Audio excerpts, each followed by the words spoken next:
le podcast Social Selling.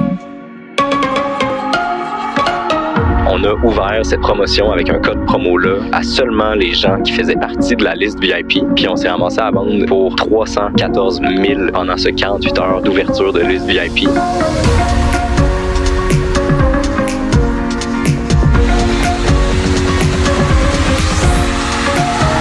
On vous amène donc aujourd'hui pour la deuxième partie de notre épisode consacré uniquement au Black Friday de 2019. Pour les gens qui n'auraient pas écouté le premier épisode, prenez le temps d'analyser les 2 premières étapes de la stratégie qu'on a utilisée qui nous a permis de générer plus de 500 000 $ de vente avec 100 000 $ d'investissement publicitaire. On vous le dit, important d'écouter l'épisode précédent avant d'embarquer dans celui-ci. Les 2 dernières étapes de notre plan qu'on va aborder aujourd'hui sont reliées au calendrier d'opportunités du Black Friday suivi de la proposition média.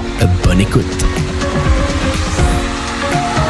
Ça nous amène au point 3, qui est connaître, comprendre et tirer avantage du calendrier qui s'offre à nous. Donc, qu'est-ce que je veux dire par là? C'est le Black Friday, on l'a vu, tu peux pas le gérer n'importe comment comme une période normale. Donc, il faut que tu comprennes les segments du Black Friday, donc les périodes qui le composent. OK. Puis, attends, les périodes du Black Friday qui le composent, à part le Black Friday puis Cyber Monday, es-tu en train de me dire qu'il y a d'autres périodes qui vont être intéressantes? C'est exactement ce que je suis en train de te dire. Donc, tu sais, considérant qu'on allait distribuer le budget sur une période peut-être beaucoup plus longue, il fallait vraiment se pencher sur les périodes puis les segmenter. Donc, on connaît tous le Black Friday Day. Donc, cette année, c'était le 29 novembre. C'est la journée du Black Friday, le vendredi fou. C'est la journée où l'engouement est malade. On voit ça dans les médias. Les gens sont tous dans une optique d'achat. Exact. Cette journée-là, comme tu l'as mentionné un peu plus tôt, les taux de conversion sur les sites de e-commerce, ça, c'est des données de Shopify, sont en général 2 fois plus élevés que n'importe quelle autre période dans l'année. OK. Donc, le nombre de visites sur ton site va convertir 2 fois plus qu'une journée normale dans l'année. C'est une bonne offre. C'est une bonne offre. Si tu as une bonne offre. Si tu fais pas de promo. Si tu fais pas de promo, il y a peu de chances que ça se passe comme ça. Donc, c'est ça, on parle d'un taux de conversion en moyenne 2 fois plus élevé pour la journée du Black Friday. Intéressant. Tu as le Black Friday weekend. Donc, souvent, les gens ne feront pas nécessairement durer leur offre seulement une journée. Ça serait se compromettre, se tirer dans le pied un peu. Donc, tu as le Black Friday Day, le Black Friday Weekend. Ensuite, une période qui est très connue, notamment dans le monde du e-com aussi, c'est le Cyber Monday. Donc, aussi, là, les données de Shopify montrent que c'est pas autant que le Black Friday, mais tu as encore une fois une atmosphère où les gens sont propices à l'achat parce qu'ils comprennent que c'est cette journée-là qu'il y a les meilleurs deals de l'année pour la vente en ligne. Donc, tu as vraiment déjà une intention d'achat naturelle qui vient de ton bassin d'audience.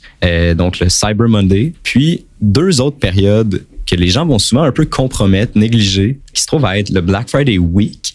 Puis celle-là, on l'a un peu découvert à travers moi, c'est une conversation que j'avais eue avec notre partner manager chez Facebook, Jessica, qui me montrait un deck, en fait, avec des données qui avaient été recueillies de l'année d'avant. Puis, il avait réalisé, en fait, que 50% des achats qui étaient faits pour le holiday season, donc dans l'optique de Noël, 50% des achats de Noël étaient complétés avant la journée du Cyber Monday de cette période-là. Donc, ça veut dire qu'il y a beaucoup de gens qui convertissent pendant les semaines juste avant le Cyber Monday, donc notamment la semaine du Black Friday. Okay. Donc, le Black Friday, c'est tout le temps le vendredi. Bien sûr. Mais tu as la semaine, lundi, mardi, mercredi, jeudi, qui est une fenêtre d'opportunité vraiment exceptionnelle pour les e-com, puis pour même le retail en général. Puis il y a beaucoup d'achats qui se font pendant cette semaine-là. Donc ça, c'est une période qui est un peu négligée, mais qui est très importante, puis tu peux aussi l'intégrer dans ta stratégie globale. Parce que tes promos sont pas obligés de durer seulement le Black Friday, seulement le Cyber Monday. Tu peux jouer avec ça, puis de l'intégrer dans ta stratégie. Fait que c'est plus une période rendue là. Tu sais, on dit tout le temps le Black Friday, le Black Friday, le Black Friday. Mais si tu commences ça pendant la semaine, le début de la semaine du Black Friday, fait que là, juste pour être certain, le début de la semaine du Black Friday, ce serait le lundi avant le vendredi du Black Friday. Exactement. T'as un 5 jours là, plus le week-end. Ouais, c'est ça. Fait que c'est littéralement une période de 7 jours. Que tu es capable de travailler avec. C'est pas juste une journée. Pour les gens qui nous écoutent, c'est important de considérer ça. C'est des données que Facebook nous donne. Ils disent pas n'importe quoi habituellement. Là. Exact. Puis en segmentant ces différentes périodes-là, ça te permet de jouer avec tes offres, jouer avec la façon dont tu engages avec tes audiences. Donc, tu te concentres pas juste sur une journée où tu balances la sauce puis c'est là que ça se passe. Tu peux segmenter tes trucs, segmenter ta stratégie puis jouer avec les périodes. Segmenter tes audiences puis, aussi. Ça m'amène un peu à justement l'ingrédient secret, donc la période que c'est super important important de mettre l'accent dessus, c'est la phase de préparation. Donc, on a parlé d'un CPM, on a parlé d'une fenêtre d'attribution, on a parlé des audiences réchauffées, mais ça nous ramène tout au fait qu'il faut préparer le Black Friday. Donc, ça coûte moins cher d'investir avant le Black Friday. C'est important de réchauffer ses audiences. Puis, tu vas avoir des conversions qui vont être venues parce que tu as justement engagé avec des audiences pendant longtemps puis tu les as préparées à l'achat. Okay. Donc, l'ingrédient secret, là, si on veut, le truc fondamental qui a fait en sorte que notre stratégie elle a réussi, c'est de vraiment encercler cette période-là puis de se dire, crime, on peut capitaliser sur ce moment-là qui se trouve à être le mois de novembre complet leading up to le Black Friday week. Juste pour être certain, puis peut-être tu vas en parler plus tard, phase de préparation, c'est quoi? C'est tu sors ta promo en début novembre? Si tu dis dès le début novembre que tu peux acheter mes produits à 50%? Parle-moi donc un peu de ça. Naturellement, ça nous mène un peu vers le point 4. C'est au point 4, ça. La proposition de la stratégie média. Parfait. Donc, on a compris sur quoi on devait baser. On a compris nos objectifs initialement. On a compris sur quoi on devait baser notre stratégie, sur des données concrètes, des réalités. Ensuite, on a segmenté ces périodes-là. Donc, on est prêt à vraiment faire la stratégie média, déterminer les campagnes, déterminer les audiences, etc., aller plus dans le détail. La première étape qu'on a fait, c'est vraiment segmenter la période. Donc, juste pour faire un petit retour macro, si vous avez à vraiment penser à la stratégie en ce moment, ça commence, comme on l'a dit vraiment au début du podcast, avec la préparation de l'inventaire. Donc ça, c'est en mai, juin ou septembre maximum.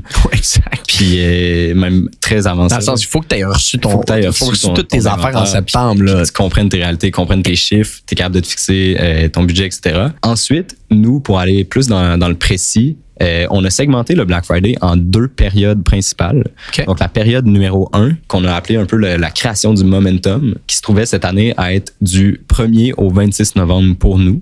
Okay. La période numéro 2, qui est maximiser les ventes. Donc, le 27 novembre au 2 décembre. Donc, 27 novembre, c'était le mercredi de la semaine du Black Friday jusqu'au 2 décembre qui se trouvait être le Cyber Monday cette année. Fait qu'en gros, ta période 1, c'est ta phase de préparation. Exactement. Puis ta période 2, c'est ton Black Friday, ton Black Friday Week, puis ton Cyber Monday. Exactement. Ton Black Friday Weekend, mais qui fait un peu partie de ton Black Friday. Exact. Globalement. On pourrait, on les a appelés créer du momentum, donc réchauffement d'audience, maximiser les ventes, convertir. Puis juste pour que les gens qui nous écoutent comprennent, là, qu'est-ce qu'on veut dire dans réchauffer les audiences? Là? On veut vous rappeler d'une chose, OK? On vous l'a dit au point, si ma mémoire est bonne, c'est au point 2. Ce client-là, là, il avait un ratio 2, il faisait 2 à 3 fois plus de ventes avec ses audiences de remarketing, ce qui est très, très normal. Mais ça veut dire que si tu fais 2 à 3 fois plus de ventes avec tes audiences de remarketing, comment peux-tu avoir plus d'audiences de remarketing? C'est ça la question à se poser. Exactement. Si tu fais autant d'argent avec tes audiences de remarketing, tu retournes à la base, est-ce que je pourrais avoir des audiences 5 fois plus grosses en remarketing? Mm-hmm. C'est ça un peu là, de s'amener à la phase de préparation. 100%. Puis la réalité, c'est que tes audiences de remarketing, ils vont difficilement être trop grosses pour ton budget. Ils vont jamais être trop grosses. Là. Tu veux juste que tout le temps plus grosse. Là, tu peux vraiment te mettre dans l'optique que si tu divises, puis c'est un peu là que je m'en allais, la division du segmentation du budget par rapport aux périodes. Si tu divises, comme nous on l'a fait, un peu 50% du budget en préparation, donc en création de momentum, puis un genre de 40% à 50% du budget en conversion, okay. Ben, tu vas réussir à te bâtir des audiences des audiences chaudes, des audiences de remarketing assez intéressantes. Mais ce 50% de budget-là va définitivement te permettre de rejoindre 100% de ton audience chaude. Donc, t'es pas dans une optique où tu crées des audiences. Tu sais, dans le sens, on aurait pu mettre 70% du budget en création d'audience chaude. Puis quand même, ce 30%-là aurait permis de rejoindre le 30% restant, on aurait été capable. Exactement. Parce qu'il faut se le dire, hein, puis on va sûrement arriver aux conclusions. Avoir su, on aurait investi plus, parce que là, tu le dis 50% dans la phase de momentum, on aurait investi plus que 50 000 $ dans la phase de momentum avec ce compte-là. Là. 100%. C'était pas un call facile à faire sur le coup, par contre, parce qu'au final, on l'a vu là, pendant littéralement 20 jours, on était assis, puis on investissait massivement de l'argent pour 0 retour. Tu fais aucun retour. Puis ça, je vous le dis, c'est les gens qui sont en gestion média, je suis sûr que vous avez tous vécu la même affaire. Puis des fois, ça peut être stressant si c'est la première fois. Nous, c'était pas la première fois, mais c'est toujours quand même stressant. Tu sais jamais ce qui peut arriver. T'investis, c'est pas ton argent. Tu mets 50 000 $ puis tu fais pas une scène. Là, tu te dis, wow, OK, je suis en train de me tirer dans le pied. Puis également, je veux juste remettre les trucs en perspective. On en a parlé plus haut, mais je veux remettre les statistiques en perspective. Là. Quand on parle de création de momentum, je pense que tu vas rentrer dans le vif du sujet de comment on a créé ce momentum-là avec ce budget-là. Prenez les trucs en considération. Ratio 2 à 3 fois plus élevé de conversion avec des audiences de remarketing que des audiences froides. On le sait, c'est pour la majorité des gens, mais c'est quand même une donnée à garder en considération. CPM 2 fois moins cher pendant la période de préparation que pendant le Black Friday. CPM 2 fois, fait que ça va coûter 2 fois moins cher rejoindre des gens, c'est ça que ça veut dire.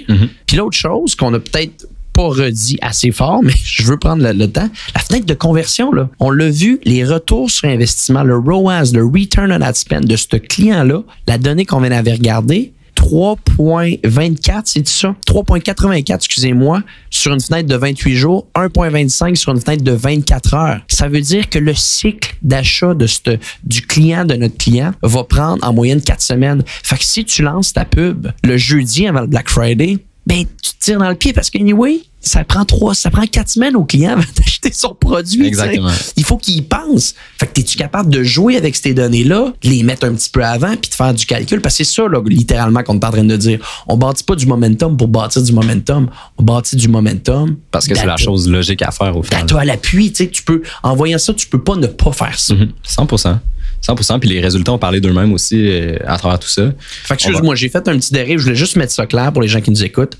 Tu étais en train de parler segmentation du budget. Oui, donc ce qu'on a fait avec le budget, comme je l'ai mentionné, en fait, c'est qu'on a pris 50%, donc à peu près 50 000 $ de budget pour la période de création de momentum, donc du 1er au 26 novembre. Puis, on a pris 40% du budget pour la période de conversion, donc au moment où tu maximises tes ventes, Black Friday Weekend, Cyber Monday. On s'est gardé un petit 10% de buffer, juste pour se laisser un peu de flexibilité à travers tout ça, puis pouvoir investir plus sur des campagnes qui performaient le mieux. Ça, je pense, genre un buffer, t'en as jamais un assez gros, tu sais. Non. Gardez-vous, nous autres, on propose aux gens de tout le temps garder un minimum de 10% de buffer parce que tu sais pas ce qui peut arriver. Tu peux peut-être voir une campagne qui performe beaucoup trop puis qui a de la place, avoir plus de budget, fait que tu lui en donnes. Exact. Mais pour les gens qui nous écoutent, 10%, je trouve ça raisonnable. Est-ce que tu considérais des fois d'en avoir un plus gros pourcentage de buffer? Ça dépend. Comme on vient de le dire, finalement, on aurait voulu investir plus pendant la période de préparation. Ouais. Donc, finalement, peut-être que... En fait, je trouve que le 10% est adapté. C'était une bonne chose à faire.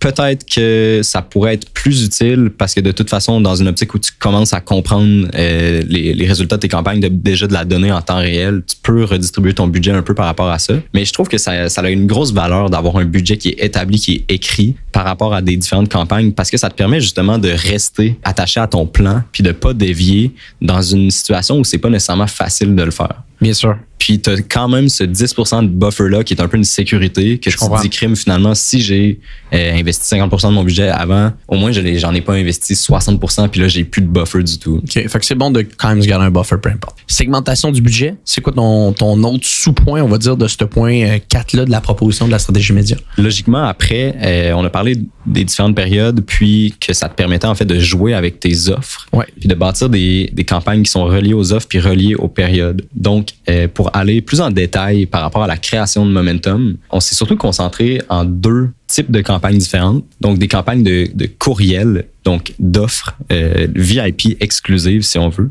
Okay. Donc, qu'est-ce qu'on faisait? C'est qu'on présentait littéralement le fait que le Black Friday arrivait. Puis on disait aux gens, il va avoir des ventes très importantes, les meilleures de l'année. Puis si vous vous inscrivez à cette liste-là, vous allez recevoir des offres exclusive à des moments en fait différents que les autres aussi, donc un peu à l'avance. Puis on disait que ça allait être des promos, c'est ça, exclusives seulement pour ces VIP-là. Puis aussi, je veux le mentionner, tu sais, il y a plusieurs hooks qu'on peut jouer. On appelle ça nous autres une liste VIP, que c'est une bonne stratégie. Puis il faut également garder ça en tête. Tu peux dire que tu vas avoir des promos exclusives à des moments exclusifs, mais tu peux aussi dire on risque de manquer d'inventaire. 100%. Fait que toi, tu vas la recevoir avant tout le monde. Puis on risque de manquer d'inventaire.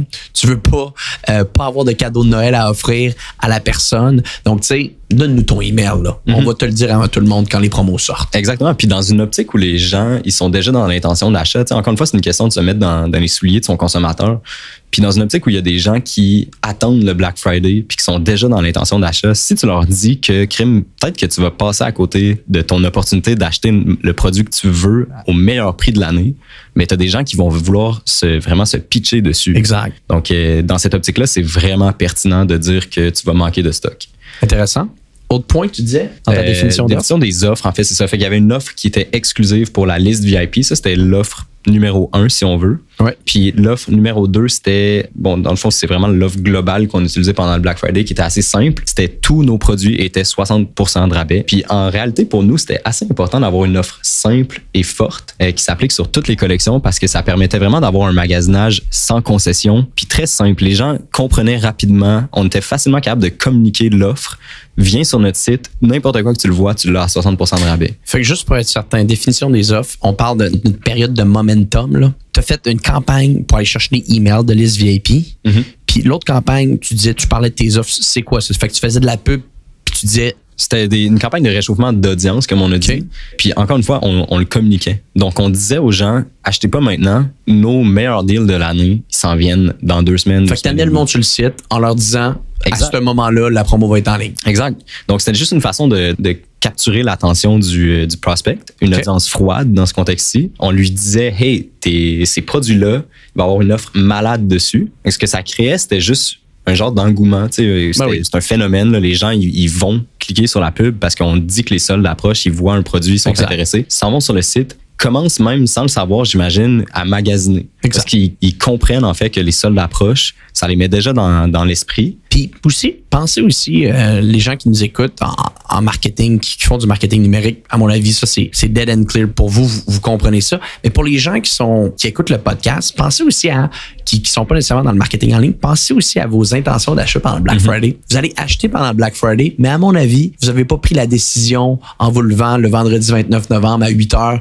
Aujourd'hui, j'achète 12 affaires. Il y a des excellentes chances que ça fait un mois et demi que vous le savez que vous allez acheter un produit, que quand le Black Friday arrive, c'est là qu'on sort la carte de crédit. Donc, théoriquement, ce que tu es en train de me dire, c'est juste ça qu'on fait. On donne la possibilité aux gens de voir qu'on va être à rabais, puis on donne la possibilité de magasiner déjà. Exact. Puis personnellement, moi, je l'ai pas beaucoup observé, cette approche-là, parce que, bon, en tant que personne qui font du marketing digital, tu es constamment en train d'analyser les pubs que tu vois sur Facebook, Instagram, etc. Je l'ai pas beaucoup vu, cette approche-là, puis c'est parce qu'elle est un peu contre-intuitive quand tu y penses. Ouais. Parce que tu dis littéralement aux gens, achetez pas sur mon site en ce moment. Exact. Donc, il faut que tu sois game de le faire. Un peu du coup, faut que le client et que l'agence comprennent qu'il y a un certain enjeu, qu'il y a un certain risque, mais qu'il n'y a pas d'autre option. Ouais, c'est la meilleure chose à faire. On l'a vu, on a basé cette stratégie-là sur de la logique, sur des données. Donc, clairement, c'est la bonne décision à prendre. Exact. Puis bon, finalement, ça a porté fruit. Puis c'est ça, c'est une solution qui est un peu contre-intuitive, comme je disais, mais clairement, finalement, ça vaut la peine de le faire. Puis c'est ça qui va créer justement l'espèce d'élément magique, l'engouement, l'atmosphère de crime, OK, les soldes arrivent, puis ils magasinent inconsciemment. Puis au final, bon, ça réchauffe encore plus ton audience comparé à une pub qui ferait juste un peu du brand awareness, de dire, hey, genre, on a ces produits-là qui existent. Là, c'est vraiment dans l'optique, tu leur dis, on a ces produits-là qui existent, puis prépare-toi parce que dans 2 semaines, 3 semaines, ça arrive les soldes. Puis, je suis curieux, avant qu'on rentre dans, j'imagine, tu peux nous parler là, comment tout ça s'est déroulé, là, c'est bien beau de dire stratégie, on veut voir si ta patente elle a marché. Sur ton 50 000 que tu t'étais prévu à l'échauffement d'audience, qu'on s'est dit, tabarouette, avoir ça, on en aurait peut-être mis plus du budget. Combien est allé sur ta création de cette liste VIP-là versus tes autres campagnes, on va dire, pour réchauffer des acheteurs potentiels? Si tu peux nous expliquer ça, point 1, puis si tu peux nous expliquer par la suite, avec un peu de recul maintenant, l'aurais-tu fait différemment? Aurais-tu mis plus de budget sur une des 2 campagnes? Je pense qu'on connaît tous les deux la réponse à cette question-là, mais définitivement, bon, initialement, c'est sûr que t'as pas nécessairement tant de données que ça non plus. C'est un compte avec lequel on n'avait pas travaillé dans le passé pour le Black Friday. Okay. Donc, il n'avait pas nécessairement fait les campagnes exactement comme nous, on les a faites. Il n'avait pas travaillé les mêmes audiences, exactement les mêmes offres non plus. Donc, c'était difficile pour nous de vraiment pinpoint exactement la proportion de budget qu'il fallait qu'il y ait à la liste VIP, donc la création d'adresses email, de liste d'adresses email. Générer des emails, versus les campagnes trafic. Donc, ce qu'on s'est dit, c'est qu'on allait faire un 50-50. Okay. Donc, on a divisé le budget en 2. Finalement, on s'est retrouvé à investir 28 000 sur la liste VIP versus 22 000 sur la campagne trafic. Puis finalement, bon, tu avais posé une question. Je pense que après coup, on aurait pu investir un peu plus sur la liste VIP. Okay. Parce que je pense qu'en réalité, de la manière qu'on l'avait montée, cette liste VIP-là, on avait ajouté une petite touche un peu spéciale dans le sens où non seulement elle nous permettait de générer des emails, donc on récoltait des emails, mais une fois que les gens optaient in, ils rentraient sur la liste, mais ils étaient automatiquement redirigés vers une page, une sales page qu'on avait montée, qui disait encore une fois, vous venez de vous inscrire, c'est clair qu'on va vous envoyer les emails quand ça va sortir, vous êtes sur la liste exclusive, venez magasiner en ce moment. Donc elle avait comme un peu, elle répondait à 2 objectifs différents. Elle nous donnait un engagement, un email, puis en même temps, elle créait du trafic. Bien sûr. Donc, après coup, je pense qu'on aurait pu investir un peu plus sur cette liste VIP-là qui nous a donné des retours phénoménales d'ailleurs. Mais sur le coup, on voulait quand même, on avait vu que les chiffres étaient intéressants pour les retours sur les audiences chaudes aussi. Donc, on voulait en créer naturellement aussi puis avec juste des campagnes de trafic. Puis tu avais du data aussi qui te prouvait dans le passé que tes audiences de remarketing, ils performent excessivement bien. Exactement. Comme tu dis, t'en as jamais trop. Non. T'en as jamais trop des audiences de remarketing. Puis avant qu'on rentre dans les résultats, juste, ça serait intéressant qu'on prenne un petit peu de recul puis dire, là, tu fais tout ça, là, ça a l'air pas pire comme stratégie. Quand tu rentres là, dans le Black Friday ou du moins dans ta semaine du Black Friday, c'est quoi les audiences que tu as devant toi? Es-tu capable de me dire vite fait combien tu as de gens sur tes listes VIP? Combien de gens maintenant tu considères qui font partie de ton audience chaude? Juste pour que les gens soient capables de comprendre que là, c'est là que ça arrive puis tu te dis crime, c'est le fun parce que j'ai jamais vu autant de gens dans mon audience add to cart. J'ai jamais vu autant de gens dans mon audience view content. J'ai jamais vu autant d'emails de gens qui sont prêts à acheter. Puis de me dire selon c'est quoi que tu voyais devant toi un peu. Exact.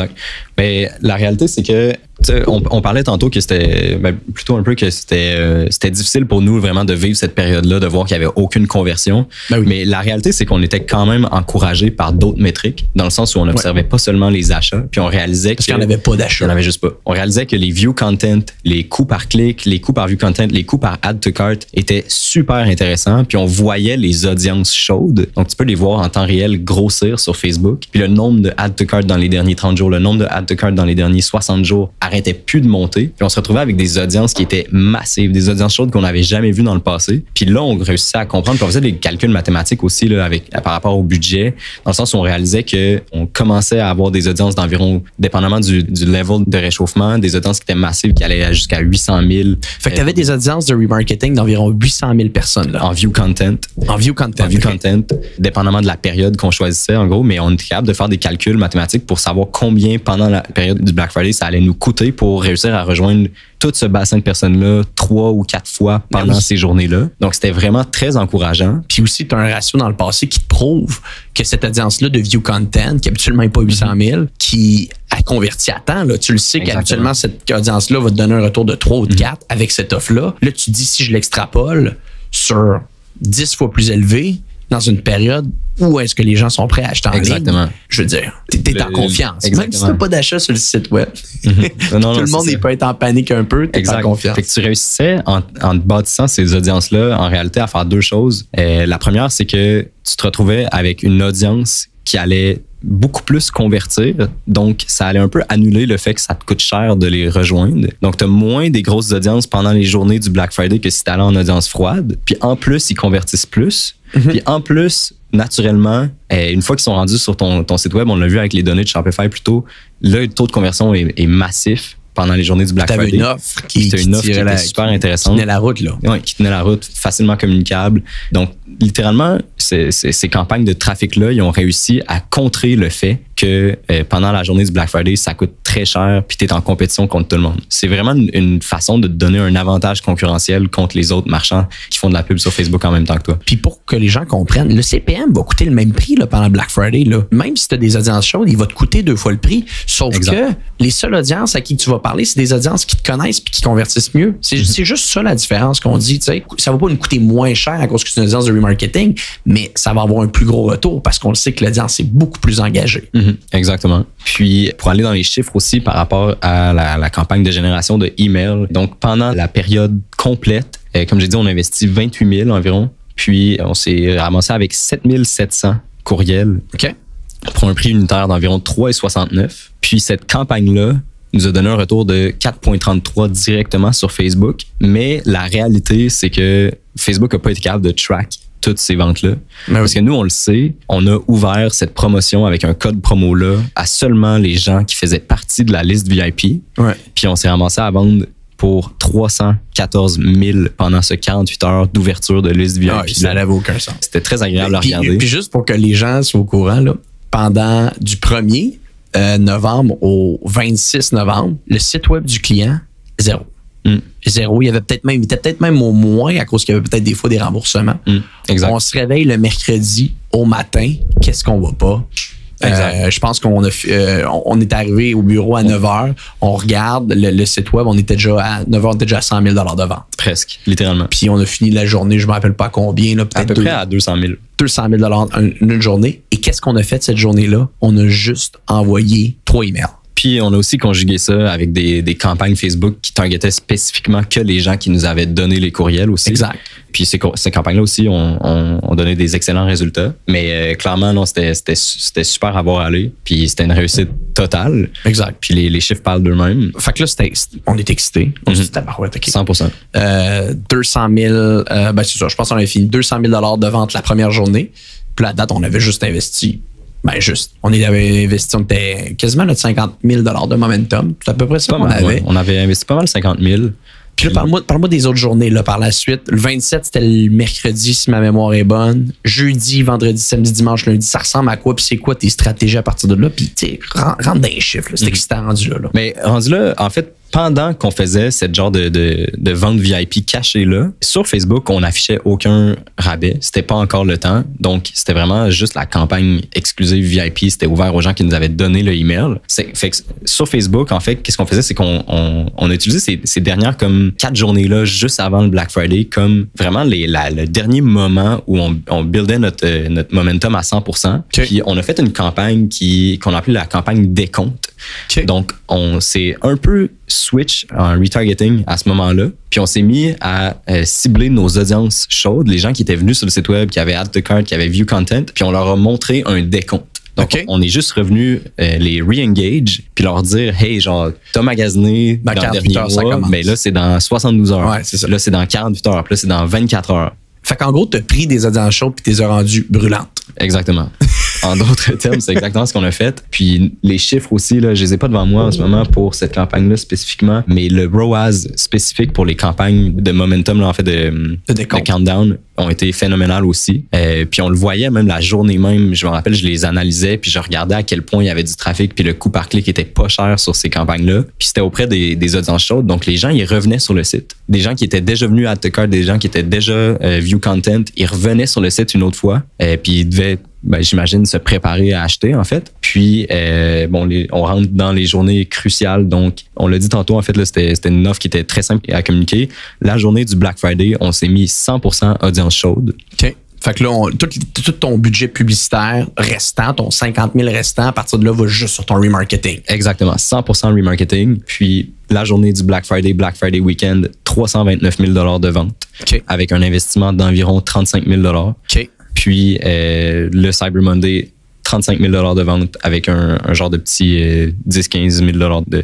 Puis ton jeudi, juste après le mercredi, c'est la seule journée qu'on n'a pas parlé. T'avais fait? Jeudi, en fait, ça faisait partie du 48 heures de 48 heures de liste exclusive. OK, parfait. Puis c'était pendant le décompte. C'était le 24 heures du décompte. OK, fait que je vais faire un breakdown. Parce que là, on a dit beaucoup de chiffres. D'ailleurs, pour les gens qui nous écoutent aujourd'hui, je suis pas sûr encore, mais qu'est-ce que tu penses de ça, que tout ce process-là qu'on vous parle, on vous en fasse un petit document? 100%. Je pense que ça va être dans l'optique où les gens ils veulent se bâtir une stratégie à partir du sujet qu'on aborde aujourd'hui. Je pense que c'est beaucoup mieux de juste se fier à un document qui résume en fait qu'est-ce qu'on dit aujourd'hui. On va vous résumer l'étude de cas dans un document. On va le mettre dans les notes du podcast. Inquiétez-vous pas parce que là, on a dit un paquet de chiffres. Et pour vous résumer ça, VIP, fait que là, OK, non, attends. Du 1er au 26 à minuit, 0 $ de vente avec 50 000 $ d'investissement. Ça fait mal, mais t'as un paquet d'audience de remarketing, t'as des emails, tu te dis, bon, je suis peut-être en confiance. Le 27, t'arrives, puis on a terminé la journée à 200 000 $ de vente avec 3-4 emails. Puis avec le jeudi aussi qui s'est embarqué, qui a été très bon. Au final, mercredi, jeudi ensemble, 314 000 $ de vente. Ça, c'est les chiffres que je vois à l'instant.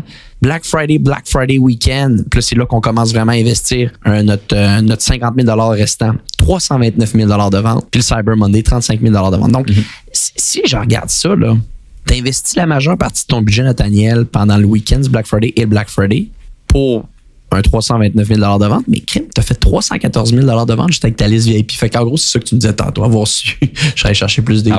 Avoir su, on serait peut-être allé chercher un peu plus d'engagement par email. Parce que là, c'est là le ratio. Là. C'est là que tu te dis que c'est le bouton à peser pour la prochaine fois encore. Exactement. Plus, puis c'était super intéressant aussi. Tu sais, on parlait de fenêtre de conversion un peu plus tôt.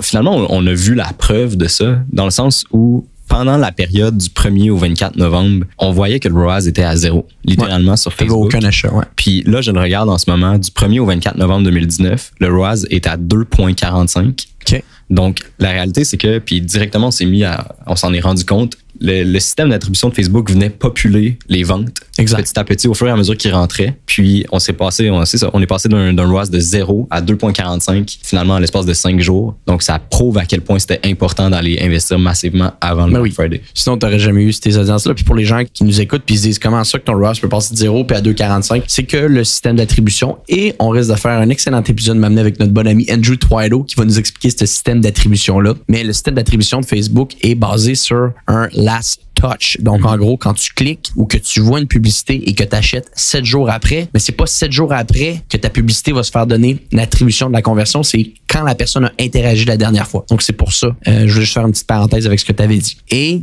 globalement, là, ça ressemble à quoi au final? Investissement total, vente totale? Investissement total, on parle de 100 000 $ à peu près, comme on a dit. Oui, exact. Puis, le résultat de vente brute totale s'est retrouvé à être 678 000 $. Donc, 178 000 $ de plus que l'objectif initial du client. On peut dire honnêtement, c'était une réussite. Oui. Les campagnes qu'on a choisies avaient été déterminées en fonction des données puis des réalités qui ont fait en sorte que la stratégie était logique. Puis on l'a vu, la majorité des campagnes qu'on a fait ont très bien fonctionné. La création d'audience, le réchauffement d'audience, ça a très bien fonctionné. L'engagement par email, ça a très bien fonctionné également. Puis la distribution du budget, globalement, je dirais que c'était une réussite aussi. Donc ouais, je pense que c'est ça qu'il y a à retenir, c'est un peu tout ça. Puis oui, notre point joker, le point 5, c'est ça qu'on s'était dit tantôt qu'on allait en parler un peu. On vous a dit les 4 étapes, je vais juste les remettre là en perspective pour que les gens qui nous écoutent s'en rappellent. Point 1, on établit ses objectifs basés sur son inventaire, sa marge bénéficiaire, les revenus qu'on veut atteindre et le maximum d'offres qu'on est capable de donner. Parce que quand on a tout ça ensemble, ça va nous dire le budget qu'on est prêt à mettre, l'offre et également les revenus. Quand nos objectifs sont clairs, on analyse notre stratégie média, notre coût par mille impressions qui a été primordial, ta fenêtre de conversion, tu l'as dit tantôt, par la suite tes audiences, pour arriver et entourer les périodes importantes du Black Friday. Donc, Black Friday, certes, Black Friday Weekend également, Cyber Monday, Black Friday Week et surtout la phase de préparation. Mm-hmm. Pourquoi? Parce que dans notre point 4, au niveau de la stratégie média, tu le dis, avec tous les points qu'on a mentionnés plus tôt, 50% de ton budget est investi dans la création de momentum. 40% pour maximiser tes ventes, puis un 10% de buffer. C'était ça qu'on s'était dit. 100 000 investissements, 678 000 $ de vente. Moi, j'espère que les gens qui nous écoutent aujourd'hui, qui sont en marketing en ligne, qui ont un commerce en ligne, vont comprendre que le Black Friday, ça ne se planifie pas le jeudi avant le Black Friday. Définitivement. C'est une stratégie qui part 1 an en avance. Mm-hmm. 1 an en avance, tu t'en vas chercher ton inventaire. Après, ta stratégie média, ta stratégie marketing, elle se fait pendant l'été. Puis l'automne, c'est juste du fine-tuning, là. Mm-hmm. Tu fine-tunes tes affaires, tu crées tes dernières publicités, puis après, tu lances. Puis le point 5, Hold your breath. Hold your breath. Directement. Accepte que pendant 20 jours à peu près. 26 jours ici, là. 26 jours, tu investis 50 000 $, tu fais pas une scène, ça peut être stressant pour une personne que c'est la première fois qu'il fait un Black Friday. 100%. Mais faut pas que tu paniques. Non. On l'a dit en réalité, il faut toujours se souvenir en réalité, on fait du commerce en ligne, on est un peu déconnecté de nos adversaires, notre compétition, mais la réalité, c'est qu'elle est définitivement présente. Ben oui, toutes les... Puis il y a des gens qui s'attaquent aux mêmes audiences que toi. 100%. Puis investir avant le Black Friday, réchauffer tes audiences, créer de l'engagement, c'est vraiment là que tu vas aller chercher ton avantage concurrentiel. C'est là que tu vas réussir à te démarquer. Parce que si tu arrives puis tu penses que seulement parce que c'est une période où il y a un engouement puis que les gens ont comme une facilité à l'achat pendant cette période-là, si tu penses que tu vas arriver là-dedans puis tu vas juste magiquement peser sur un bouton puis convertir à 25% sur tes audiences froides, ça se passera pas comme ça. Oui, ça. Fait que c'est vraiment, vraiment important de mettre l'accent sur la préparation, le réchauffement des audiences puis créer de l'engagement. Le mois de novembre, à la fin de la journée, est juste là pour s'assurer que tes campagnes sont pas désapprouvées, qu'il y a pas de cassure dans ton compte, que ton compte est pas banni. C'est juste du fine-tuning. Toute la game se joue avant ça. 100%. OK. Hey, super intéressant, Nathaniel. Je pense qu'on va faire d'autres épisodes sur des études de cas comme ça parce qu'on en a beaucoup, des stratégies comme ça qu'on peut proposer aux gens, spécifiquement sur le commerce en ligne parce que chez G7 Media, on l'a déjà dit dans l'intro, mais on est une agence de publicité Facebook et on se spécialise à aider les gens qui vendent en ligne à accélérer leur croissance via l'entremise de la pub Facebook. On est Facebook Marketing Partner, puis de plus en plus, des stratégies, on commence à les connaître de droite à gauche. D'ailleurs, si vous cherchez un partenaire de croissance pour vous aider dans votre entreprise ou à vendre plus en ligne, n'hésitez pas à vous rendre sur notre site web. Envoyez-nous un petit message, remplissez un formulaire, ça va nous faire plaisir de peut-être partager des stratégies avec vous qui vont pouvoir vous aider à accélérer votre croissance en ligne. Tu as quelque chose à rajouter avant qu'on termine là-dessus? Non, moi, ça fait pas le tour. Ben, je pense que ça a été un bon premier épisode de Social Selling. On va, bien entendu, vous donner toute l'information qu'on vous a dit aujourd'hui dans les notes de l'épisode et on se dit à très bientôt pour encore des stratégies qu'on pourra aborder sur Social Selling. Le podcast Social Selling. Social Selling.